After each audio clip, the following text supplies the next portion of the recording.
ગઈકાલે રાત્રે તુર્કીના બાલિકેસિર પ્રાંતમાં ધરતી ધ્રુજી ઉઠી હતી।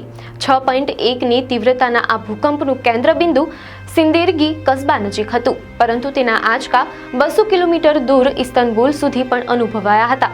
આ ભૂકંપે સિન્દેરગીમાં અનેક ઇમારતોને જમીનદોસ્ત કરી દીધી હતી। એક મસ્જિદનો પણ મિનારો ધરાશાયી થયો હતો, જે દર્શાવે છે કે આંચકા કેટલા શક્તિશાળી હતા। મીડિયા અહેવાલ અનુસાર ભૂકંપ બાદ તરત જ બચાવ ટીમો ઘટના સ્થળે પહોંચી ગઈ હતી।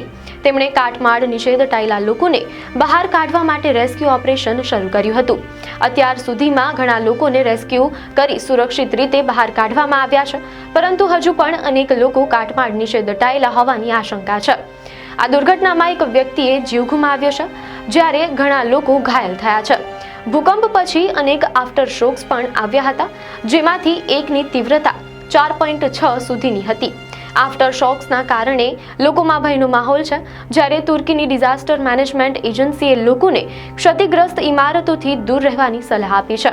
સ્થાનિક મેયર સિરકાન સાકે પણ પરિસ્થિતિ ગંભીર હોવાનું જણાવ્યું છે અને બચાવ કામગીરી સતત ચાલુ હોવાનું કહ્યું છે। આ દુર્ઘટનાને કારણે તુર્કીમાં શોકનો માહોલ જોવા મળી રહ્યો છે।